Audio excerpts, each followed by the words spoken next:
네, 오늘은 교사주일입니다. 교사주일을 맞이해서 믿음의 유산을 남깁시다 라는 제목으로 잠시 말씀을 나누도록 하겠습니다.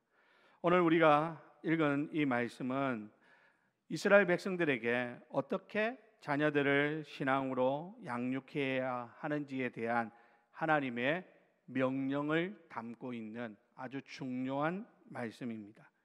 이 말씀은 지금으로부터 약 3,400년 전에 주어진 말씀이지만 이 가르침과 배움의 본질이 흐려진 이 21세기를 살아가는 오늘 우리들에게도 여전히 중요한 말씀이고 아주 강력한 도전을 주는 그런 말씀이라고 할 수 있습니다. 자, 여러분, 오늘 우리가 우리 다음 세대들에게 또 뿐만 아니라 하나님을 믿는 우리가 가져야 될 가장 중요한 것이 무엇인가 할 때 먼저 첫 번째로 우리가 남겨야 될 믿음의 유산은 오직 유일하신 하나님에 대해서 우리의 자녀들에게 가르치고 그들의 가슴에 새기는 그 일을 해야 할 것을 오늘 성경은 우리에게 권면합니다. 우리 4절 말씀인데요, 다 같이 한번 읽어볼까요? 시작. 이스라엘아 들으라, 우리 하나님 여호와는 오직 유일한 여호와시니. 아멘. 여러분, 이 말씀은 유대인들이 아침 저녁으로 암송하는 신앙의 정수와 같은 말씀입니다. 우리가 다음 세대에게 물려주어야 될 믿음의 유산, 그 첫 번째이자 가장 견고한 반석은 바로 이 유일한 하나님에 대한 인식과 고백이라고 할 수 있습니다. 방금 읽었던 그 4절 말씀에 보니까 이스라엘아 들으라 라고 말합니다. 쉐마라고 우리에게 잘 알려진 본문이죠. 여러분, 쉐마는 말 그대로 들으라 라는 말입니다. 들으라 라고 하는 말인데 이것은 단순히 귀로 듣는 것을 넘어서 여기에 방금 우리 지금 화면에 나와 있는 것처럼 주의를 기울이고 이해하고 순종하는 그런 모든 의미를 포괄하는 말이 쉐마라는 것이죠. 우리도 가정에서 자녀들에게 엄마 말 잘 들어, 아빠 말 왜 안 들었어? 이렇게 이야기할 때 그 말은 무슨 말입니까? 그냥 귀로 안 들었다는 이야기가 아니죠. 들었는데 왜 주의를 기울이지 않았느냐라는 겁니다. 들었는데 왜 그 말대로 순종하지 않느냐라는 질문인 것처럼 오늘 본문에서 이스라엘아 들으라 라는 것은 하나님의 이 말씀을 주의를 기울이고 순종하는 자리에까지 나아가라 라고 하는 아주 중요한 말씀인 것입니다. 자, 그러면 여러분 무엇을 듣고 순종해야 할까요? 방금 읽은 그 말씀해 보니까 우리 하나님 여호와는 오직 유일한 여호와시다 이렇게 말합니다. 여러분, 여기서 먼저 우리는 여호와라는 말을 생각해 봅시다. 여호와는 언약의 하나님, 스스로 존재하시는 분, 이스라엘을 애굽에서 구원하시고 그들과 관계를 맺으신 하나님에 대한 고유한 이름이 여호와, 야훼라고 불려집니다. 이것은 그저 하나님은 막연한 신적 존재가 아니라 역사 속에서 하나님께서 당신을 스스로 계시하시고 행동하시는 그런 인격적인 하나님이심을 우리에게 가르쳐 주고 있다라는 겁니다. 자, 그런데 이 여호와가 어떻다는 겁니까? 우리 하나님이다라는 것이죠. 그 하나님은 나와 상관없는, 나와는 별개인 그런 하나님이 아니라 우리 하나님, 나의 하나님, 그러니까 나와 아주 친밀한 특별한 언약 관계 속에 있는 하나님이심을 우리가 주의 깊게 들어야 된다는 것이죠. 우리의 자녀들에게 가르쳐야 될 가장 중요한 말씀이 뭡니까? 여호와 하나님이 너의 하나님이라는 거예요. 여호와 하나님이 너와 함께 하신다. 이것을 우리 자녀들에게 가르쳐 주어야 하는 것입니다. 그래서 우리는 우리 자녀들에게 그냥 허무맹랑한 이야기를 하는 것이 아닙니다. 그냥 성경 이야기, 그냥 재밌는 이야기 들려주는 그런 이야기, 그런 것이 아니라는 것이 뭡니까? 우리의 자녀들에게 하나님은 유일하신 하나님이시고 그 하나님이 바로 너의 하나님, 나의 하나님, 우리의 하나님이심을 우리 자녀들에게 가르쳐야 될 줄로 믿습니다. 자, 여기서 또 하나 중요한 것이 방금 제가 살짝 언급했지만 뭐라고 말합니까? 오직 유일한 여호와 하나님이시다라는 겁니다. 여러분, 여기서 유일하다라는 말은 원어로 보면 에하드라는 말입니다. 이 말에는 단순히 숫자 1은 의미도 있지만 그 이상 더 깊은 의미가 이 속에 포함되어져 있습니다. 첫 번째는 무슨 의미가 있냐면 절대적으로 유일하심을 선포할 때 이 에하드라는 단어를 사용합니다. 여러분, 모세가 이 말씀을 선포하던 당시 가나안 땅은 바알, 아세라, 몰렉 등등 수많은 신들로 가득한 다신론의 세계였습니다. 각 신들은 자기만의 특정 영역을 주관하면서 인간의 필요와 욕망을 자극하는 그런 존재였습니다. 자, 그런데 이런 상황에서 뭐라고 선포하고 있다라는 겁니까? 여호와는 유일하시다라고 선언하고 있는 것은 다른 모든 신들의 존재 자체를 부정하고 오직 여호와 하나님만 참되신 하나님이시고 우리의 모든 경배와 섬김을 받으시기에 합당하신 유일한 분이심을 지금 선포하고 있는 것입니다. 뿐만 아니라 이 에하드라는 말에는요, 비교 불가능하다라는 그런 의미도 담겨져 있습니다. 사람들이 만들어낸 헛된 신들과는 비교조차도 될 수 없는 어마어마한 분이라는 거예요.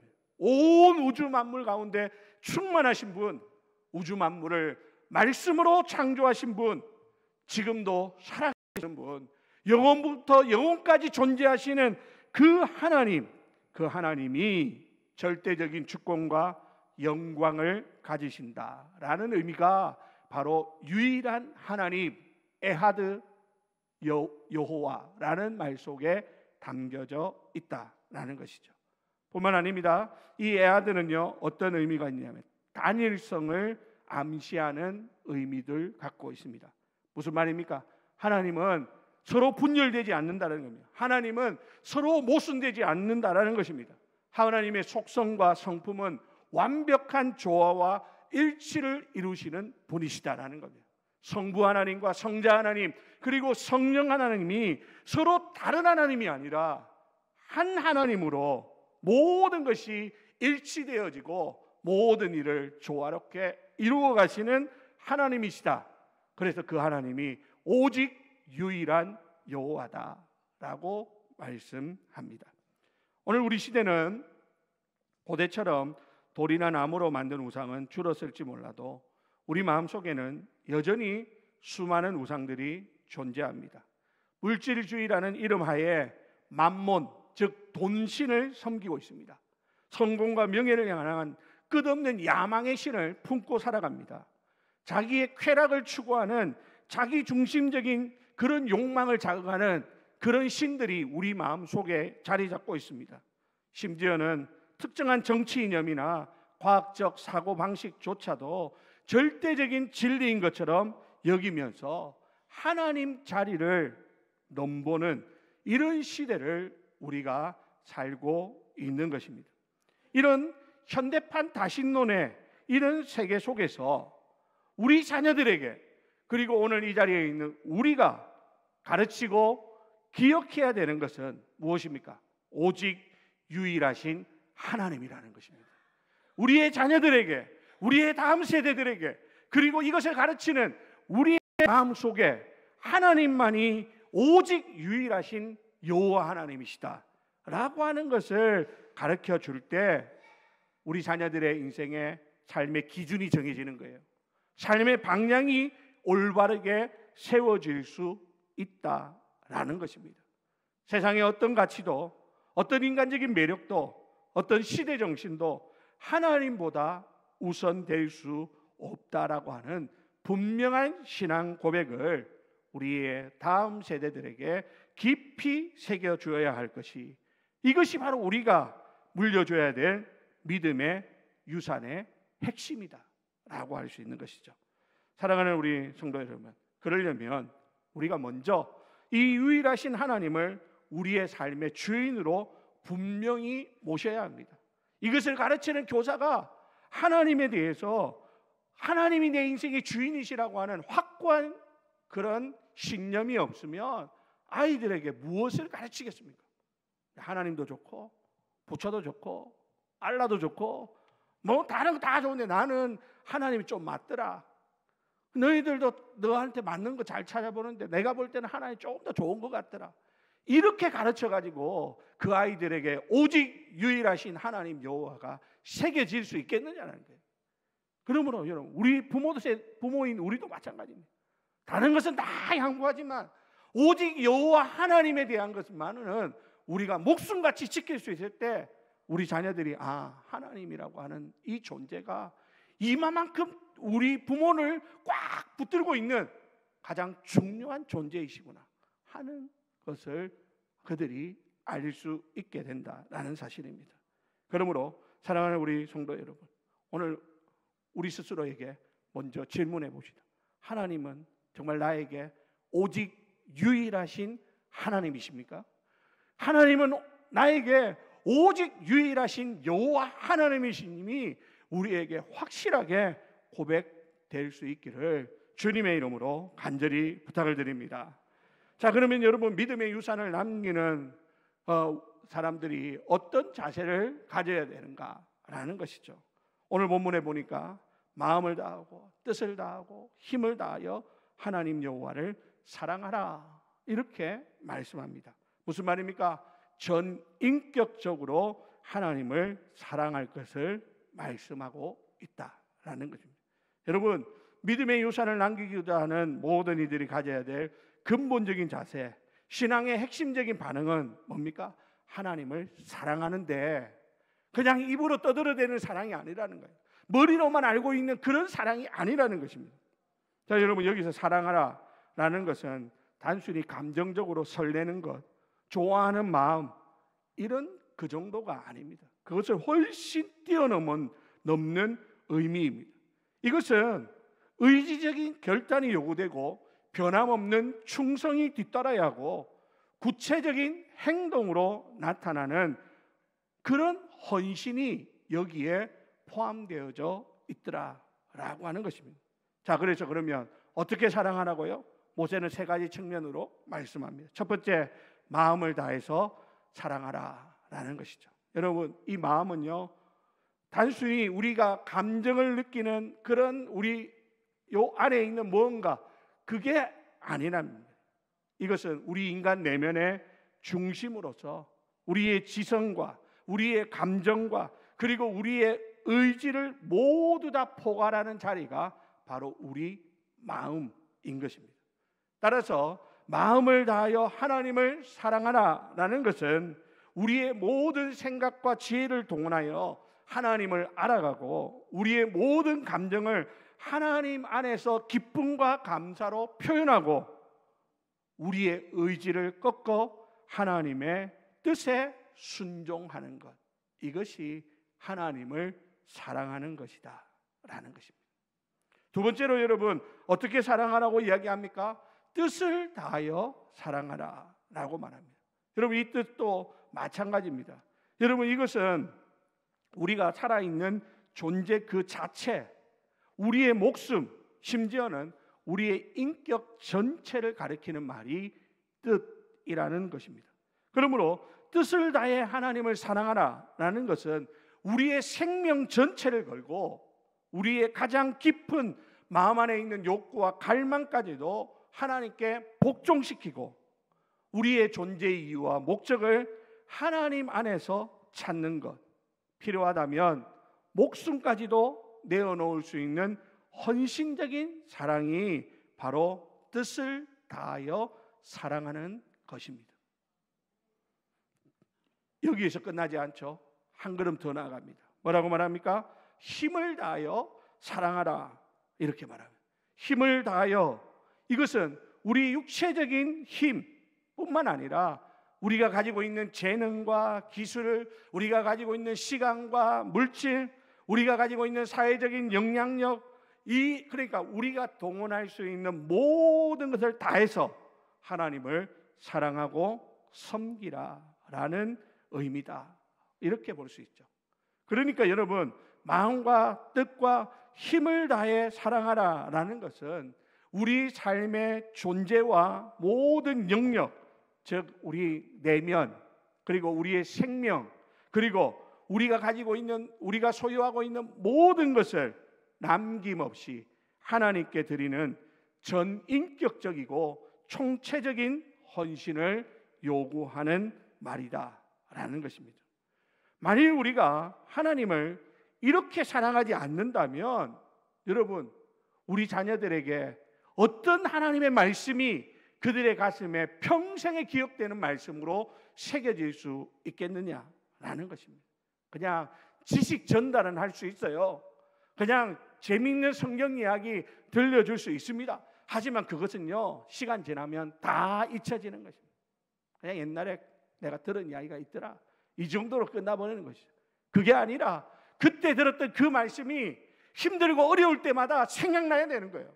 삶의 모든 중요한 순간순간마다 오직 유일하신 여호와 하나님이 떠올라야 되는 것입니다. 어떻게 하면 내가 하나님 뜻을 쫓아갈까? 어떻게 하면 내가 하나님을 사랑할까? 하는 그런 마음이 그 마음 속에 늘 있어야 된다는 것이죠.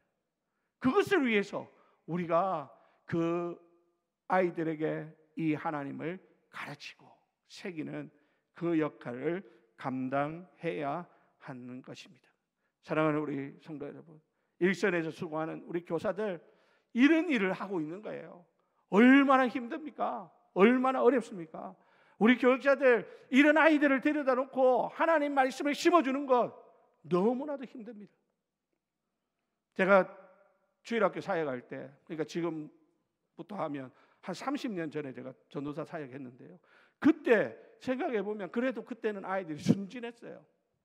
막 전도사님이 말씀 전한다 이러면 막 눈이 초롱초롱해가지고 말씀을 듣는데 진짜 얼마나 예쁜지 모릅니다. 근데 요즘은 아이들 전부 다 손에 뭐가 들려있어요? 스마트폰이 들려있습니다. 말씀을 듣는데도 고개 안 듭니다. 전부 다 스마트폰 보고 있습니다. 그런 아이들에게 우리 목사님들이, 전도사님들이, 우리 교사들이 말씀을 심어주는 거 너무 힘든 일이에요. 지금 저보고 하라 그러면 저 못할 것 같아요. 어제 제가 우리 중부산로에 주일학교 연합회에서 진행하는 우리 찬양 율동 워십 경연대회, 그게 있어가지고 제가 개회에 설교를 하러 갔는데요, 아이들이 막 찬양 율동하러 온 아이들인데 이 아이들을 이렇게 말씀을 전하는데 마치 벽에다가 이야기하는 것 같아요. 그래서 제가 말씀을 빨리 전하고 도망쳐 나왔습니다. 무서워가지고. 그런데 우리 선생님들은 매주마다 이 아이들을 대해야 되는 거예요. 우리 교육자들은 매주마다 이런 아이들을 가지고 씨름을 해야 되는 거예요. 얼마나 많은 수고를 합니까? 여러분, 우리 그걸 알아줘야 됩니다. 격려해야 됩니다. 우리 정말 우리 교사들을 위해서 기도로 막 후원해 줘야 됩니다. 여러분, 그렇게 하시기를 주님의 이름으로 부탁을 드립니다. 앞으로 우리 교회가 좀 더 그런 일에 집중할 수 있도록 우리 모두가 힘쓸 수 있기를 주님의 이름으로 부탁을 드립니다. 자, 그러면 여러분, 이런 믿음의 유산을 우리 자녀들에게 남기는 방법은 무엇일까요? 어떻게 우리 자녀들에게 이것을 남길 것인가? 이것은요, 그냥 쉽게 되어지는 일이 아닙니다. 그래서 오늘 본문에도 보면요, 아주 구체적으로 몇 가지에 걸쳐서 말씀합니다. 우선 첫 번째 6절을 보십시오. 이렇게 말합니다. 오늘 내가 내게 명하는 이 말씀을 너는 마음에 새기라. 여러분, 먼저 이것을 전하는 자가 이 말씀을 자신의 마음속에 깊이 새기고 있어야 됩니다. 이게 새긴다는 것은 단순히 기억하고 암기하는 수준을 넘어서는 것입니다. 마치 도장을 찍듯이 조각칼로 새기듯이 하나님의 말씀이 우리 생각과 우리의 감정, 우리의 의지의 중심에 깊이 내리도록 해야 되고, 우리의 가치관, 세계관, 이런 모든 것에 하나님, 오직 유일하신 하나님이라고 하는 이 말씀이 우리 교사들, 우리 부모된 우리들, 우리 성도들의 가슴 속에 깊이 새겨져 있어야, 그래야 우리가 세상의 어떤 것보다 이것이 가장 중요하다 이렇게 생각하고 우리가 거기에 투자도 하고 그런 사람들을 격려하고 헌신할 수 있겠다라고 하는 것입니다. 여러분, 교사들 머리로만 성경을 아는 것으로 그치지 않기를 바랍니다. 여러분들이 먼저 이 살아계신 하나님을 인격적으로 만나고 그분을 내 마음속에 모시고 그 말씀이 내 가슴속에 깊이 새겨져서 어떤 상황에서도 흔들리지 않는 그런 믿음으로 우리 아이들 앞에 설 수 있기를 바랍니다. 우리 부모된 우리들도요, 우리 자녀들에게 가르칠 때에 마찬가지입니다. 이것도 좋고 저것도 좋고 그게 아니라는 거예요. 아까 우리 정경환 장로님 기도했지만 우리 자녀들에게 정말 신앙이 중요한 걸 알면서도 그것보다 세상의 성공, 세상의 출세 여기에만 우리가 집중하다가 정말 정작 중요한 우리 아이들의 신앙을 잃어버리지 않았습니까? 그러니까 이건 우리가 정신을 똑바로 차려야 되는 겁니다. 여러분, 내가 우리 아이들 교회에 맡겨놨다고 그러고 이제 내 할 일 다 했다, 이거 아닙니다. 아이들이 교회 가서 잘 듣고 왔는지, 아이들이 무엇을 배우고 있는지, 어떤 말씀을 그 마음에 새기고 살아가고 있는지 우리 부모된 우리가 날마다 점검해야 되는 거예요.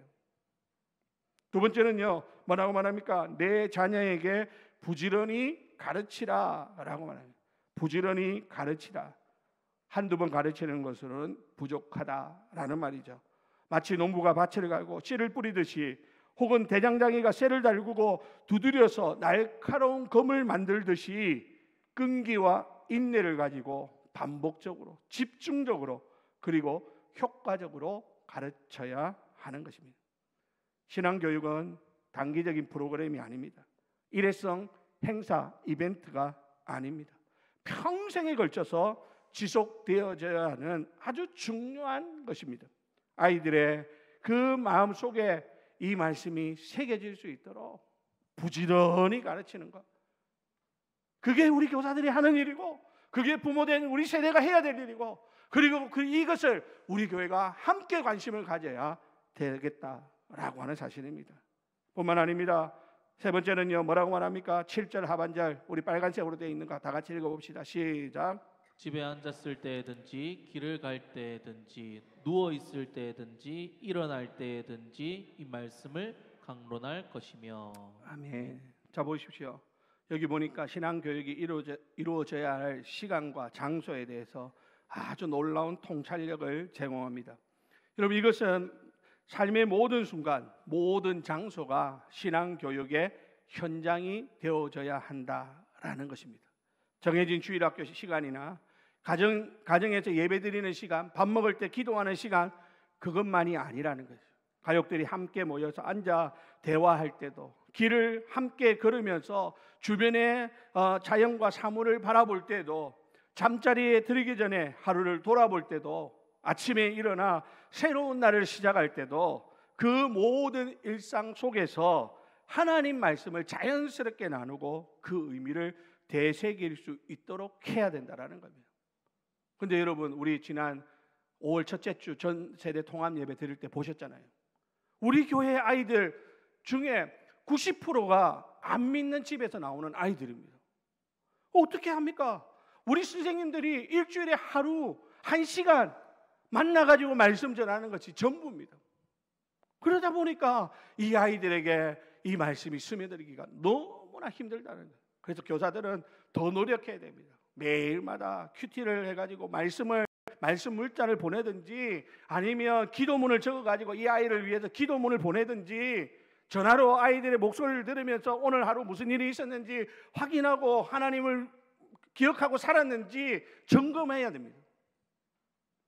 부모가 해야 될 일들을 우리 교회가 해야 되는 거예요. 이것을 또 교사들에게 맡기겠습니까? 그럴 수 없죠. 그래서 여러분, 사랑방과 우리 주일학교를 자매계를 맺어놨잖아요. 영적 자매계를 맺어놨잖아요. 여러분, 사랑방에서 이 아이들을 위해서 기도하고 계십니까? 기도하셔야 됩니다. 이 아이들을 위해서 기도해 주셔야 됩니다.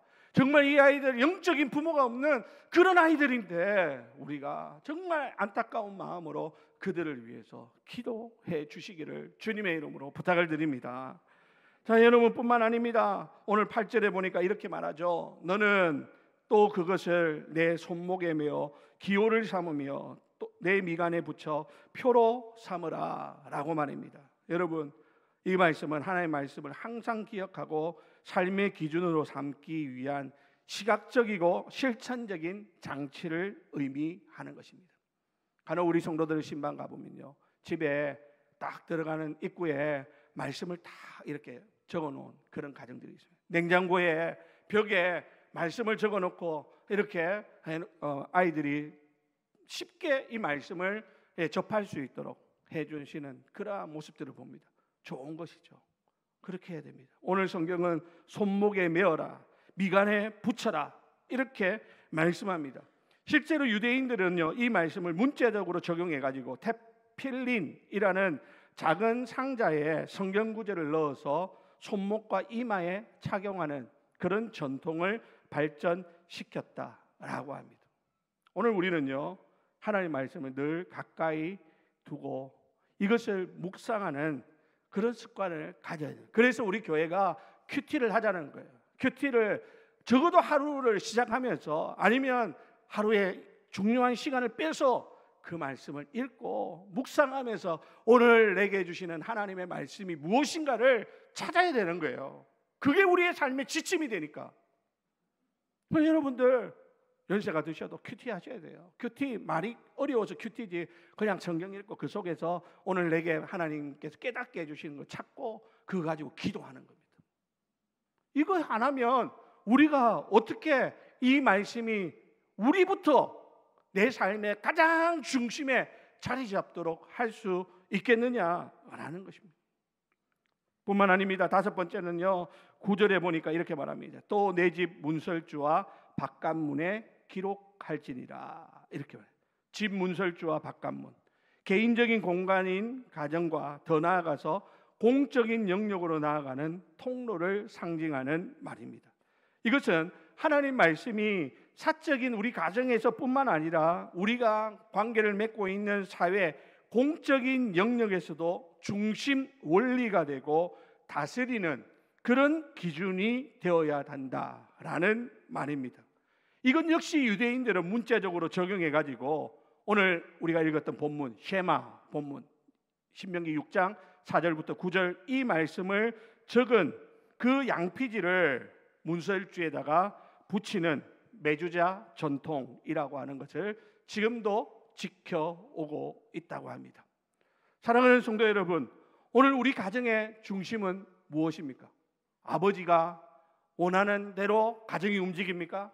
엄마의 파워에 의해서 우리 가정이 이리저리 갑니까? 우리 집에서 목소리 큰 사람의 그 의견에 따라 가지고 우리 가정이 이리저리 왔다 갔다 합니까? 아니요. 우리 가정의 중심은 말씀이어야 합니다.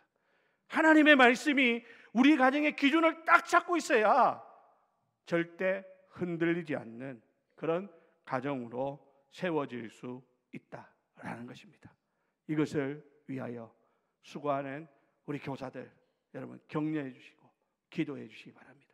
우리 주일학교 여러분들이 교사입니다. 여러분들의 사랑방에서 영적 결연 맺은 그 자녀들 가슴에 품고 내 영적 자녀라 생각하고 여러분 기도해 주세요. 그리고 우리 교회도 더 이런 아이들을 가르치는 일에 관심을 가지고 투자할 수 있도록 여러분들이 함께 협력해 주시기를 주님의 이름으로 부탁을 드립니다. 자, 이제 말씀을 마칩니다. 19세기 중반에 미국 보스턴의 한 구둑방에서 점원으로 일하던 한 젊은이가 있었습니다. 그는 교육도 제대로 받지 못했고 말도 어눌하고 성격도 다소 거칠었습니다. 주일학교는 나가기는 했지만 신앙에 대해 깊이 아는 바도 특별한 열심도 없는 그런 청년이었습니다.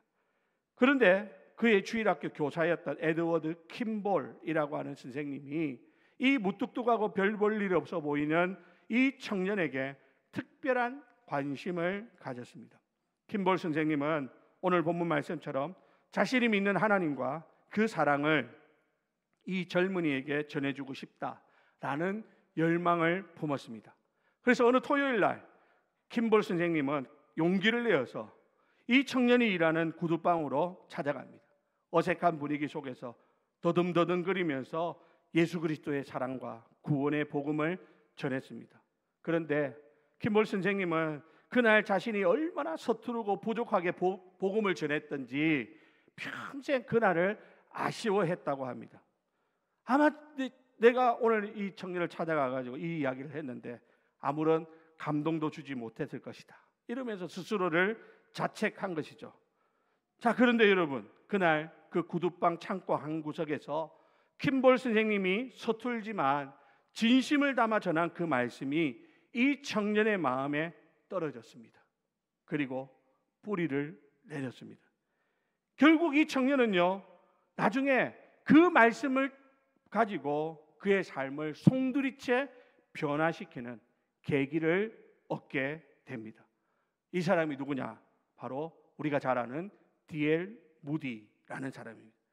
이 청년이 D.L. 무디였는데 나중에 미국과 영국을 오가면서 수백만 명에게 복음을 전하는 19세기 최고의 부흥사, 설교자가 되었던 것입니다. 여러분, 한 평범한 주일학교 교사 에드워드 킴볼의 작은 순종과 사랑의 실천이 이렇게 엄청난 결과를 가져올지 자신도 몰랐고 누구도 생각하지 못했지만, 부지런히 가르쳤던 그 말씀이 한 사람의 인생을 변화시킨 것으로 끝나는 것이 아니라 그를 통하여 수많은 영혼이 하나님께로 돌아오는 놀라운 역사를 만들어 냈던 것입니다. 사랑하는 우리 성도 여러분, 오늘 일선에서 수고하는 우리 교사 여러분, 어쩌면 여러분들이 가르치는, 여러분들이 영적 결연을 맺은 아이들 가운데 D.L. 무디 같은 사람이 나올지 누가 압니까? 여러분, 우리가 그것을 가지고 함께 기도하시기를 바랍니다. 하나님, 내가 가르치는 아이들 중에 이 말씀이 뿌리를 내리게 해주십시오. 이 말씀이 이 아이의 인생을 바꾸는 그런 계기가 되게 해주십시오. 하나님, 우리 자녀들이 이 말씀을 붙들고 평생을 살아가는 그러한 자녀가 되게 해달라고 하나님 앞에 기도하는 우리 모두가 다 되시기를 바랍니다.